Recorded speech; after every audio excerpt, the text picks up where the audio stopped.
Welcome to the next installment of The Last Word in AALAS podcast. I'm Jennifer Smith, your host, and I'm the Director of Education and Scientific Affairs at AALAS. With me today are Doctors Peggy Yang and Daniel Myers. Dr. Myers has a joint appointment with the Department of Surgery and the Unit for Laboratory Animal Medicine at the University of Michigan. He is the Director and Professor of Surgery of the Conrad Jobst Vascular Research Laboratory and is nationally recognized for his expertise in translational animal model development. He is also the current IACUC chair and an ACLAM Diplomat. Dan is also a really good friend of mine. Spoiler alert, we've known each other a long time, kind of came up in this industry together, so I'm just so excited to have him on the podcast. And then joining him is someone who is a new friend of mine, Peggy. Peggy is currently a clinical veterinarian in the Animal Care Operations Division at the University of Houston. She recently completed her residency in Laboratory Animal Medicine at the University of Michigan's Department of Lab Animal Medicine. And shout out, I was their neighbor for a long time in Michigan, and now I'm in Memphis, but I am always so excited to see what ULAM is putting out, and especially to meet their residents and their up-and-comers, their shining stars like Peggy is. So again, we are so thrilled to have you here, Peggy and Dan, and you guys are going to talk about your JAALAS paper that just came out, and it's titled Evaluation of Efficacy of 2 Extended-release Bupivacaine Products in a Porcine Model of Incisional Pain. So, Peggy and Dan, hello. Thank you for joining us today. Can you guys tell our listeners a little bit about yourselves? Yes, of course. Thank you, Jenny, for your introduction. Thanks for inviting us and providing this opportunity to share the paper. I originally came from Taiwan, and I did my vet school in Taiwan. So like Jenny had introduced, I did my lab animal residency at the University of Michigan, and I have been a clinical veterinarian for the rodent area at the University of Houston for a little over a year now. Thanks, Peggy, and Jenny, thanks for having us. My name is, as was said, Dan Myers, and I'm a research professor and director of the Conrad Jobst Vascular Research Laboratories at the University of Michigan, where we work with a variety of animal models, including pigs, to study new treatments for vascular disease and test medical devices. I also did my laboratory animal medicine residency at the University of Michigan some 27 years ago, and I served as Dr. Yang's hypothesis-driven research advisor during her residency. She completely took ownership of this study. She's a rising star, so I will let her do the yeoman's share of this discussion. I love it, and I can't say this enough. We just love rising stars on this podcast, so so exciting to see what our future holds, Dan. So I'm excited, and it sounds like you guys at U of M, as usual, have done a great job of pouring into these great minds and making them super sharp for our industry. So thank you. All right. So we always want you guys to introduce the team because, you know, it always takes more than 1 or 2 people to wrangle a pig. So could you introduce us to your team, please? Oh, well, Peggy Yang was the lead, and her resident mate, Dr. Stephanie Yang, was assistant and helped with the surgical procedure. Laura Durham was the veterinary technician involved in the project and, you know, made sure we had all the equipment, you know, make sure the pigs get on and off the table. Dr. Patrick Lester, my resident mate and colleague, just a pharmacological wizard. He was really an asset, and myself. Wonderful. Thank you for sharing that. I know everybody loves to see and know more about those names on the title line there, so thanks. All right, so you guys jumping into this paper, your introduction does a fantastic job of sort of reviewing sort of this evolution of analgesics, especially relating to swine, which there's not a lot of stuff out there. So we would love to hear some more of that context, and also if you could kind of define the main acronyms that we're going to talk about in the study, that would be helpful here. Yes. So swine is a common model species for cardiovascular studies and surgery, and the use of analgesic is often required to alleviate the pain and discomfort associated with experimental procedure. So some of the common analgesic used in swine include non-steroid, anti-inflammatory drug, opioids, local anesthetic, and drugs that target neuropathic pain such as gabapentin. So within those categories, local anesthetics are often used in a multimodal analgesia plan because their short duration of effect prevents them from being used as sole analgesic agent for prolonged therapy. So however, the recent development of extended release local anesthetics provides an alternative for longer post-surgical pain management. And in addition, the extended release formulation has several advantages, such as less frequent dosing while maintaining therapeutic plasma concentration and preventing underdosing, leading to breakthrough pain or insufficient analgesia. So the use of extended release local anesthetic can reduce time, labor costs, and handling stress. And this is especially true when dealing with large species such as swine, as the size and temperament of swine add to the challenge of frequent dosing of analgesic. So furthermore, unlike controlled substances such as opioid, use of local anesthetic doesn't require licensing, registration, or rigorous standards for inventory, storage, disposal, and record keeping. So most clinical data for extended release local anesthetic tailored to human use and species-specific efficacy is lacking in research animal. So doing the study that's species-specific efficacy evaluation can help when one tries to decide between different analgesic. And Peggy's absolutely right. In general, the use of large animal models like swine have become increasingly popular just because of their similarities to humans in terms of training, cardiovascular vessel size, heart size, cardiac output. And so it's a real needed and necessary to evaluate new analgesic solutions.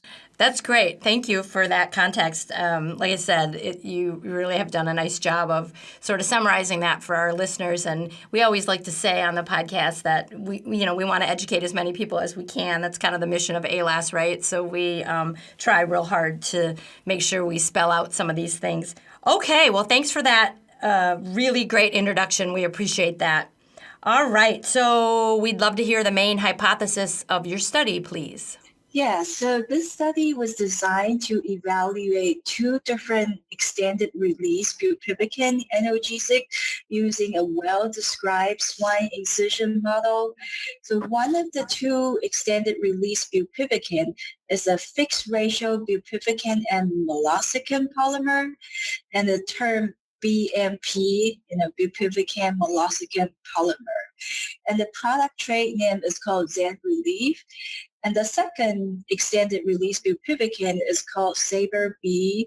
So utilizing sucrose acetate isobutyrate, SABE, to achieve an extended release of bupivacaine. This study explored the efficacy of using extended release local anesthetic in swine for post-surgical incisional pain management. So the hypothesis is that both ER bupivacaine molosicin polymer and Saber bupivacaine would provide comparable analgesia in swine for incisional pain.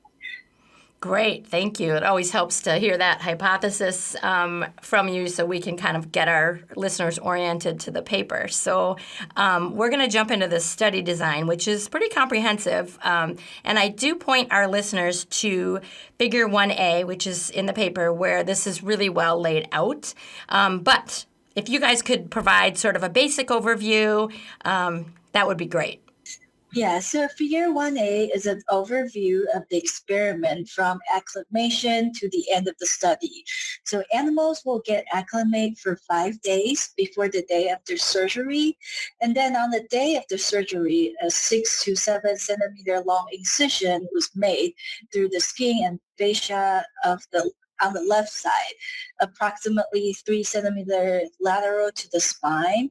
So either the drug of interest or saline is randomly applied subcutaneously along the incision before closure. And after the pig recovered from the anesthesia, saliva, cortisol, and Bonfrey data was collected at designated time point. So there is a mistake in the time on taking body weight measurement. So the body weight was measured 5 days before the surgery, the day before the surgery, and 7 days after the surgery.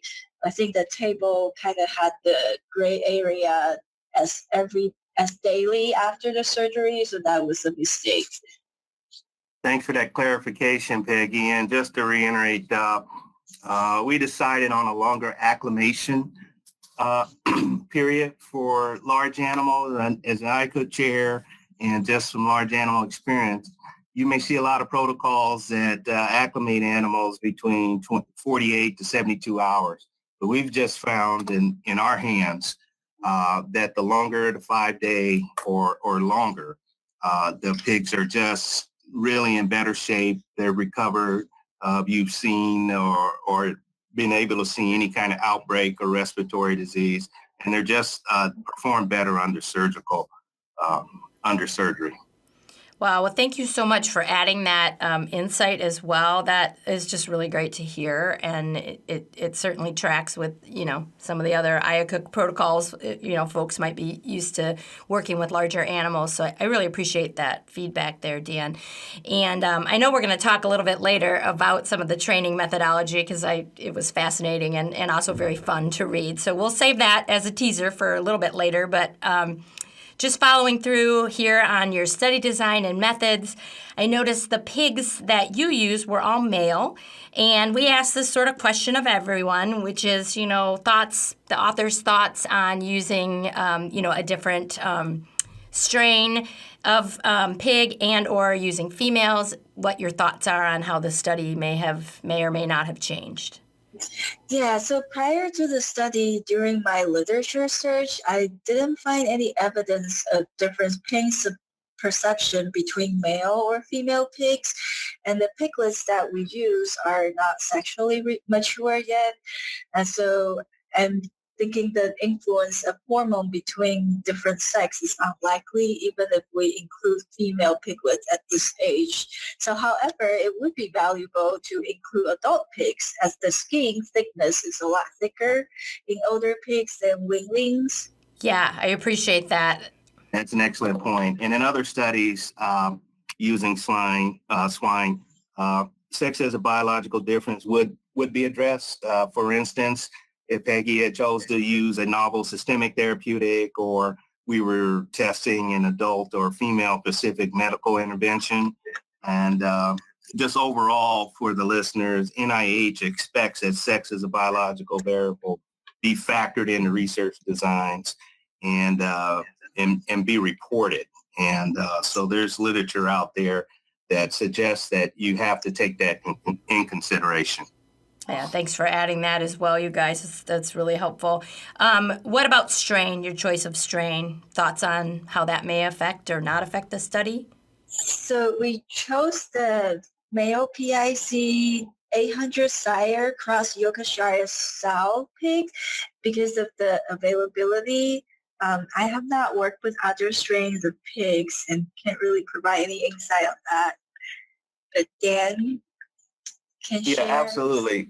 We work with Michigan State University and their swine teaching research center, and they've always been able to provide us with a nice hardy farm pig. And this is what this is, a Yorkshire Pig 800 cross. This is a very hardy farm pig used for lots of variety of different researches. And I think this works well. And then also because Peggy, during her study design, are using piglets, I think that the male choice was fine. But if we were we used conventional farm pigs because this surgical study was short in duration. This had gone out several weeks or months. then a slower growing miniature pig would have been a logical choice. And then from our experience, we like the Hanford miniature swine. It looks like the traditional farm pigs that we use in the study. It's used a lot for derm studies. It has a lower amount of back fat, so it's good for surgical models. And the heart size and collateral vessels for vascular intervention devices is comparable to humans. Oh, thanks again. That's so helpful for anybody that's working with pigs or is, thinking about working with pigs in a study. So thanks for all of that years of knowledge you just shared there. I would be remiss without just saying how awesome it is to have a Michigan State University pig on a University of Michigan research study. I'm a diehard Spartan, and for those of us that are from Michigan, that Michigan State rivalry is very thick. So I love it. Is, but they have always worked so well with us in terms of animal shipping, handling, and the quality of research animals that we get from them. Well, of course, because we're Spartans, and Spartans will. Anyway, I will get back to the paper here, but thank you again, you guys. This information that you provide is really just so valuable to readers who have, read your article and then kind of want to know more. So thank you again. All right, so speaking of knowing more, I loved reading about the acclimation part of this paper very much, and I know that our listeners would too. So I think, Peggy, would you kind of summarize some of that training for our listeners, please? Yes, so this is the most fun part of the study. When the piglets arrived at the animal facility, they were grouped in 3 per pen randomly, and I would sit on the floor with the piglets daily with different food items smeared on my gloves. And I have tried applesauce, plain yogurt, banana, marshmallow, and fruit gummies. So only maybe 1 or 2 out of the entire cohort were more skittish than the rest. Most of them were very curious and learned about the novel food item very quickly. So when the pigs were licking food off my gloves, I tried to touch them at the same time with my hand or an algometer. So the idea is to at least be able to touch them long enough to take a measurement without additional restraining. And some piglets do run off, especially when I reach over their head to touch their thigh. But if I stay on the floor with them, they are less likely to run off. And I also use a clamp to hold marshmallows to feed them. So this acclimates them to chew on the sponge for saliva collection. Oh, fantastic. And I'm just getting this visual, Peggy, of you, just down there, getting into it. So, I think that's great. And that probably was a very fun part of the study. And we do appreciate just how much time and energy went into that. So on the kind of the flip side of this, some of our listeners may not be that familiar with von Frey testing, the methodology, the MNTs, if you will, that are produced with the von Frey. So could you share some thoughts on that, please? Yes. So I use an algometer attached to a probe with a round tip. So the device is very similar to the one we use on mice, except it's bigger and it can measure a larger force exerted on the animal. And I would smear different food items in their food bowl. And while they're licking the ball, I use the probe to poke around their incision until I get a pain response. So either a vocal or a move away from the probe. And I usually rotate between the 3 pigs to allow at least 2 minutes between each measurement. So the pain was not really strong enough to keep most of the piglets from coming back to the food bowl. And the piglets from saline group usually take more time to come back to the food bowl after each poke. Great, thank you. And now it's time for a short break. Ready to boost your team's skills in lab animal science? Discover the AALAS Learning Library. Train all your staff in one place. from investigators to managers, and earn AALAS, CEUs, and RACE CEs with discounts for groups. Sign up for free to access select courses instantly and explore valuable resources to enhance your team's expertise.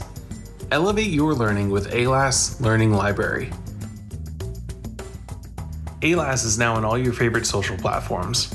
If you want to be in the know around upcoming deadlines, highlights from this month's journals, or even just fun holidays, follow us on Facebook, LinkedIn, and Instagram today. Great. Thank you for explaining that so well, too. And we also wondered similarly if you could talk about the saliva collection methodology and then also the skin incision model, again, for some of our listeners that may not have experience in those areas. Yeah, so the tricky part of saliva collection is to avoid contaminating the sample with food or blood. So in addition, I had to keep the penmate away from cross-chewing the same sponge. So since the goal is to measure cortisol, I also want to minimize any action that will arouse the piglet. So I do my saliva collection by the gate without separating the three piglets. I also start with saliva collection before I do the von Frey testing, before I start poking the pigs. So they're not agonized by the poking or excitement of eating treats. So I use a clamp, like I mentioned before, to hold the saliva sponge, and I let the piglets chew on it for at least 1 minute.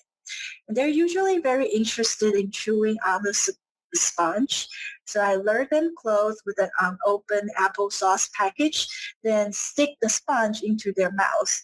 I have tried holding 2 sponges and place an unopened applesauce packet on the other side of the pan to distract the third pig. For the skin incision model, so on the day of surgery, we made a 6 to 7 centimeter long incision, 3 centimeter lateral to the spine on the left side, and it's a full thickness incision.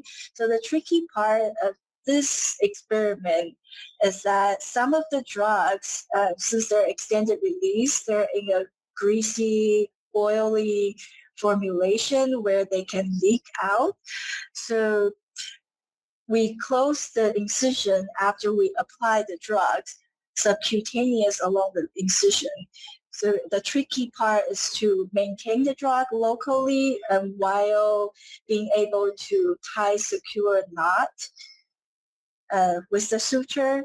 So fortunately, we were able to inject the drug subcutaneously along the incision, and no dehiscence happened in any of the pigs. Oh, that's great. Thank you for that, for all of that information and the visual. Again, I think you probably must be able to juggle by now because it sounds like you're juggling piglets and the sponges and the applesauce. So I am very impressed. All right, so we can move on to results and discussion, which is always super fun. So you guys have just beautifully displayed this study data. I always like to say if I can look at it and understand it, it's good to go. So you've got some really nice figures 2 through 4 that are depicting the body weight, salivary cortisol, and then the von Frey measurements in these figures. So if you could kind of walk us through the highlights, that would be so great. Yeah, so based on the von Frey testing, both extended-release bupivacaine provided analgesia at 1, 3, 6, and 24 hours after the surgery when comparing to saline. And for the SABR B group, it can provide analgesic effect up to 48 hours after surgery. So on the surgery day, the withdrawal threshold is the same on intact skin or incisional site at 3 and 6 hours after surgery in the bupivacaine meloxicam polymer group, or 1 and 3 hours for the SABR B group. So this means that the drug provided a local, almost a numbing effect, and it took just about the same amount of force to elicit a nociceptive response on intact skin or near the incision. So the analgesic effect of BMP were greatest at 3 and 6 hours after surgery, and that of SABR B is 1 and 3 hours So Saber B provided an earlier onset of analgesia and longer analgesia duration than did the BMP group. And the cortisol level were not so different between the two analgesic groups. It's only in the first hour after surgery that the salivary cortisol levels in the Saber B and BMP group were significantly lower than those in the saline group. All right, thank you. That is a great summary, and like I said, figures 2 through 4 are really a good visual representation of kind of what you described. So I loved also reading the discussion section in this paper, particularly that talked about the salivary cortisol and how you work to mitigate some of these, maybe potential non-study related fluctuations. So I wondered if you could sort of talk about that. And then I also sort of just curiously wondered if you looked at any other measure of stress detection besides salivary cortisol. Yeah, so the circadian rhythm can have an impact on cortisol level. So we minimize the impact by using consistent sampling time points. So all saliva samples were taken at the same time in the morning before the husbandry personnel entered the animal room and at designated time points on the day of surgery. So higher level of salivary cortisol are correlated with a young age and morning sampling time in pigs. So we might have a high baseline, which makes it challenging to detect any increase in cortisol level due to stress. So we also thought about other stress detection methods, such as using a Fitbit to record the activity versus resting in those pigs. And the analysis of the data can be challenging, and we were concerned that the piglets might chew or swallow the device. A behavior score can also be used. So however, in our study, the pain was not severe enough to really see a change in behavior, such as activity level or changes in appetite. They kind of start eating pretty soon post-surgery. Yeah, that is good to know, and I definitely appreciate sort of that follow-up, so thank you. I also liked reading about the von Frey testing, and what I particularly liked reading about was how you eliminated the need for more robust physical restraint for the pigs. Could you talk about that? Yeah, so the acclimation is very important to get the piglets accustomed to the device and human in close proximity. So holding the pigs off the ground is very stressful to the animal. So none of the pigs like it when we try to hold them up, especially for body weight measurement. So we initially thought about training the piglets to walk onto the penelope sling and hold them in place that way.